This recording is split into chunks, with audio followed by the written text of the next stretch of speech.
Kasayan, magkakabit tayo ng low budget na mini driving light sa Yamaha Sight, Mio, Suzuki Smash, Wave, Wave CX, Rusi MP. Yung mga nasa harapan kasayan yung yung ito. Meron siyang lagay dito. Ito siya. Tutukan mo to paglalagyan natin. Ito yung forma Ito yung low budget lang, yung may kasama ng 3-way switch. Ito siya. Ito yung 3-way switch natin. Naka-forma na dito sa may sa may pasok nyo lang sa may left natin. Left handlebar. Tapos ito na siya Ang tuturo ko sa inyo kasayan paano maglagay ng mini driving light na may relay at walang relay. Dalawa na agad to kasayan. Para ipoporma ko na para mas madali tayo.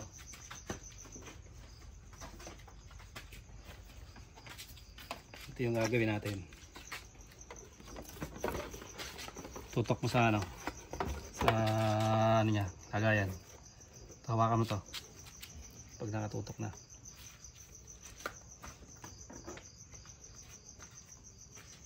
Ito yung forma niya kasayan Ito. Kasi may dadaan na naman yung wire natin dyan. Hindi natin kailangan ng iba pang bracket na paglalagyan. Ito yung low budget na mini driving light Hindi siya pwedeng patagilid. Lang siya, diretso lang tsaka pabaliktad.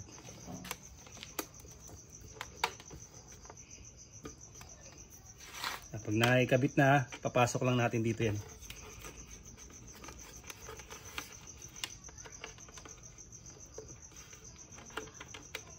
Tapos lalak lang siya dito. Pero din sa kabila. Ito yung forma natin yan. Madali lang naman siya.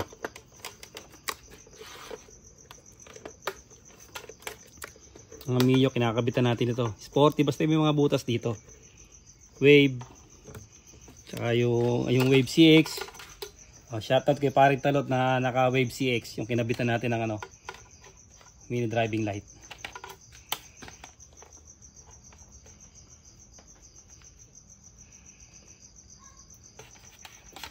Pagka naikpitan na natin dito, pipix nyo lang siya rito Pagka ito na yan yung forma niyan. Tapos ito, papalusutin lang natin dito sa butas.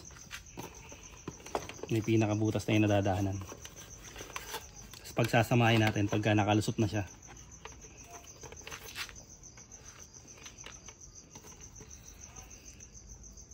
Pag mapapower up nyo kasayan, may budget, yun yung pinakamagandang pag-relay. Power up yung gagamitin pag-relay ng mini driving light. Ito siya. Ito na yung dalawa. Umpisahan muna natin sa sa walang relay muna tayo. Walang relay, pagsasama-samahin lang natin. Yung negative dito ay kulay black. Habaan nyo lang yung pinaka yung pinaka talop ng wire. Ito yung pagka yung mga low budget lang manipis lang yung wire, tsaka parang lang siya, parang buhok. Ayun, ito yung negative natin. Tapos yung dilaw, yung low. Dilaw natin ay low. Tapos yung pula natin ay high. Yan, pagsasama-samahin lang yan. Hibla lang siya, para siyang hibla ng buhok. Yung gaya pagka yung magandang klase, matigas-tigas yung wire nya.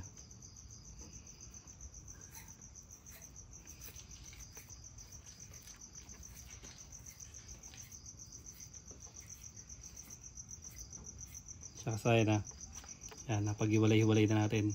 Ito yung high.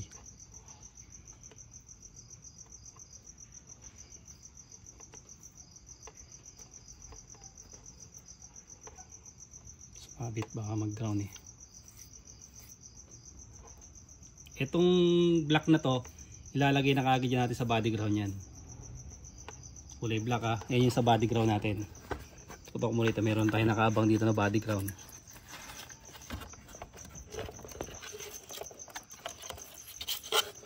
Ito siya nakakabit sa tornilyo. Yan siya kasayan Ito kasayan, basta ang forma nito ganito ganito na yung pinaka forma niyan. Alisin muna natin para mas makita nyo yung pag-wiringan. Mas mas madali nyo makita yung pagwa-wiring natin. Okay, luwagan lang natin.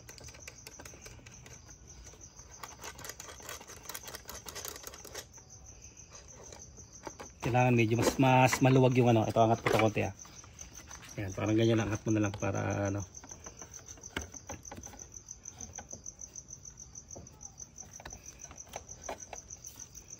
Na matutukan mo ha, para hindi sila malito. Madali lang naman to. Yung black sa body ground na lang natin, o kung gusto niyo naman ang ground ng Yamaha kulay black, solid black. Black, ito yung negative natin oh. Yun oh, nakalagay sa tornilyo. Toto, kita, toto. Yan, nakalagay sa tornilyo, lalagay natin diyan yung negative. Siya lagay sa negative. Nakatornilyo na to, nakagamit tayo ng I-terminal. Yan. Tapos itong dalawa na to, ito yung high and low. Ito yung high and low naman ng 3-way switch. Ito yung common. Pag nakuha niyo yung common, ito yung lalabas na yung high and low. Ito ngayon yung high and low. Ito yung low, yung solid black. Yung solid black na ilalagay natin sa dilaw. Angat mo konti ha. Lagay natin sa dilaw yan, yung solid black. Yan yung low. Tapos yung black ng 3-way switch, yun naman yung high. Yan, ilalagay naman natin dito yun. Sa high.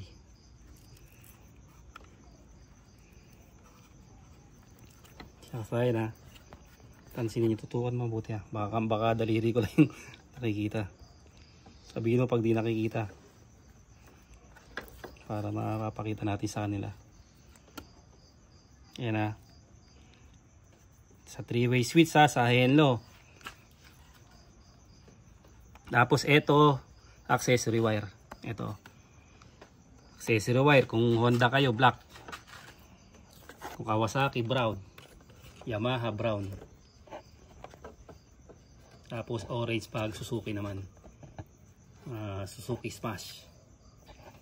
Kinakabitan natin ito na dyan lang natin lalagay sa harapan. Sasayang pagkataas, okay na siya.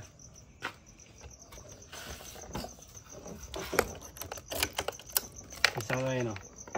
Yan na yung ilaw natin. Low, high. Tapos ito lang kayo mag-adjust. Kung ano yung ano nyo. Sasayang no.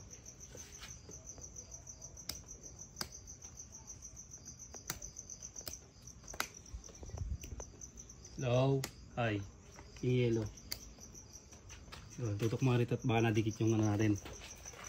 Baka nadikit wala yung yellow natin eh.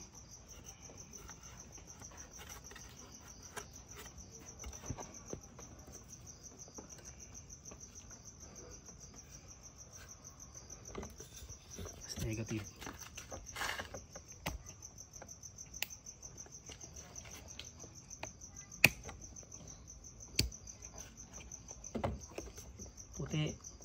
Puti. Tingnan natin ang ano, ng board.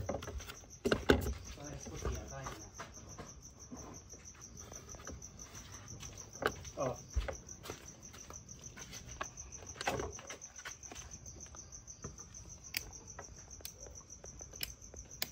Wala, hindi nagbabago.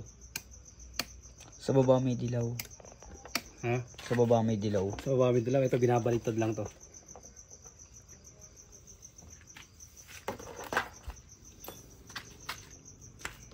Sa baba may dilaw. Nag-combi. Hindi dapat tataas siya eh. Ito siya pagka hindi nagtapat yung ano. Alisin lang natin siya. Tutukan mo yung ano. Tornilyo 1. Tayin mo muna. Tayin mo muna yung ano. Yun. Ayan, ito. Hindi siya nagpanama, baliktarin lang siya.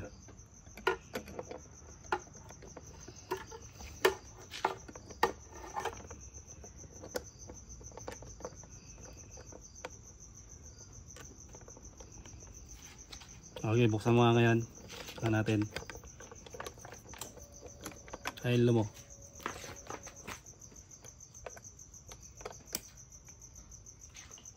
Ba't ganun ba? Parang combi siya. Ayan, nagpantay na. Sige nga. White yellow tapos White yellow, white yellow.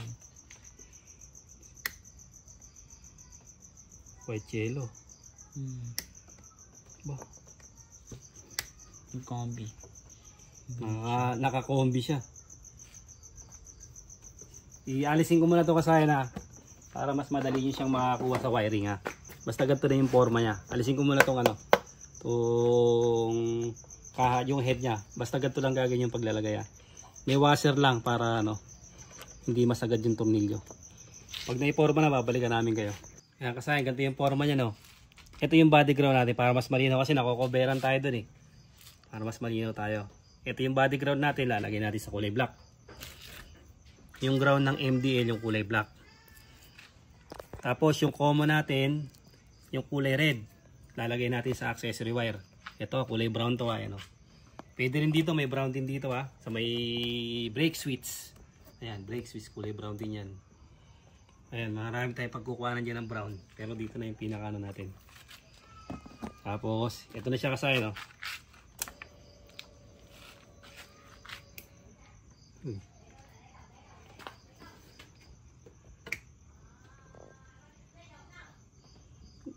White yellow pa rin. Ayan siya kasayan. Pag gaganto kasayan, ganito ang gagawin nyo ha. Ito pala yung sa atin. Nagwa white yellow lang siya. Naging combination Ito pala yung ganitong nag-comment sa atin.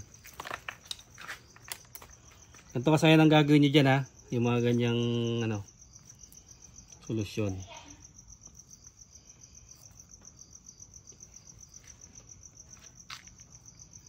Aalisin natin yung ating yung ating mini driving light.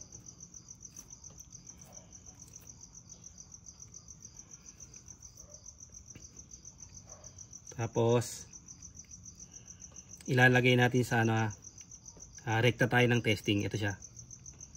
Testing natin ha. Testing muna natin yung low, yung dilaw. Saka sa ayan,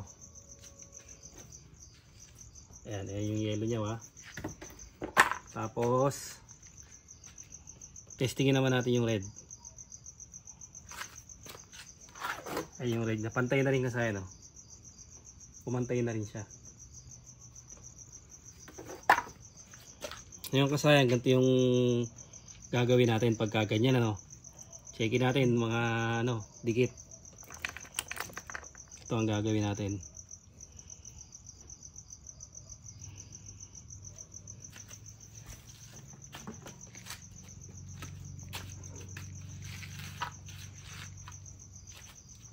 Cutting. Pagka ganun kasayan, lumabas yung combi niya, walang high and low, tapos tinesting nyo, okay naman siya. Pag tinesting nyo ng rekta, lumabas naman yung yellow, tapos lumabas din yung white. Ito problema niya kasayan.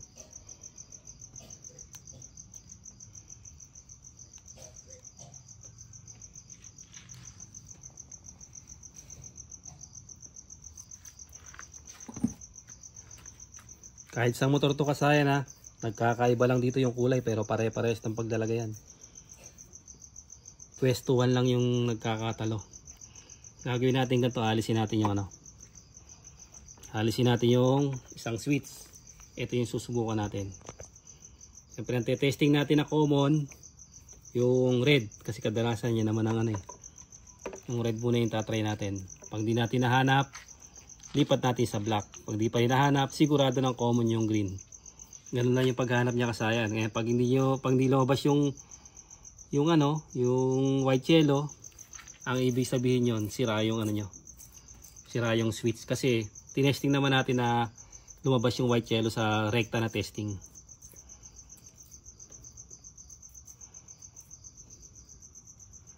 Yan siya kasayan.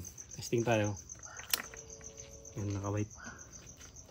Yan white niya kasayan ha. Ayan yung yellow niya. Lumabas na yung yellow niya. Ang ibig sabihin niya kasayan, ang sira niya yung switch. Ito. Sira yung ating 3-way switch. Kaya ito, mayroon pa tayong 3-way switch. Okay na siya. Ngayon kasayan, sa may ano naman tayo. Pupunta naman tayo ngayon sa may, sa may relay. Ito naman siya, simpleng-simple lang ano. Aalisin natin yung nilagay natin sa accessory wire. Aalisin natin yan ha. Sa relay naman tayo ha.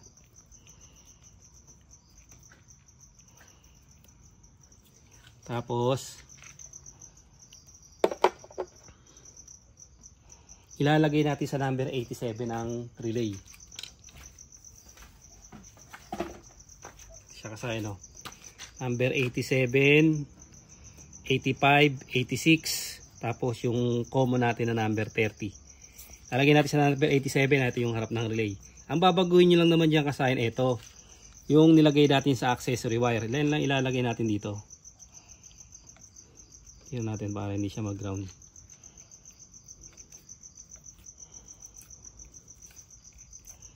Siya kasayan na yung number yan to 87. Tapos direct dito matutok mo dito. Number 87 ha. Tapos etong number 86 lalagay natin sa accessory wire. Accessory wire, lahat ng motor may brake light, may park light, may brake light, may flasher relay, merong starter. Doon yung makikita yun natin, accessory wire. Marami namang, ito accessory wire ay yung brown, light brown, kaduktong ng ano doon, yung pinaglagay natin kanina sa unahan.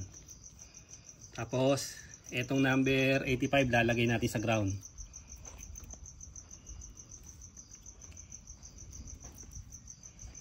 Yung ground ng battery o body ground ng ano ha, body ground ng ating motor. Pwede rin. Ito lang kasi yung paglalagay. Tingnan nyo ha. Tapos itong ano natin, yung natitirang isa, kailangan padaanin natin sa fuse. Ito siya, 10 or 15 ampere pang safety. Pwede rin naman walang fuse, pero pang safety na lang din para iwas ano, iwas sunog ng wire. Ang dalaw eh. Ito siya, dadaan siya sa wire yung ano natin ha, yung may 15 ampere na ano, 10 or 15 na fuse.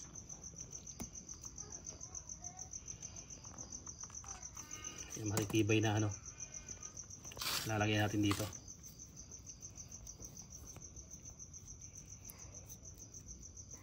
Tapos pagbukas natin, ayan siya kasayan, nakailaw na yung ating relay. Ibig sabihin okay na yan. Ito na siya ngayon. Testing na natin sa harap. Ganun lang kasi hindi yung nakita nyo. Simple lang yung pag-relay. Isa lang yung binago natin. Pop, wala.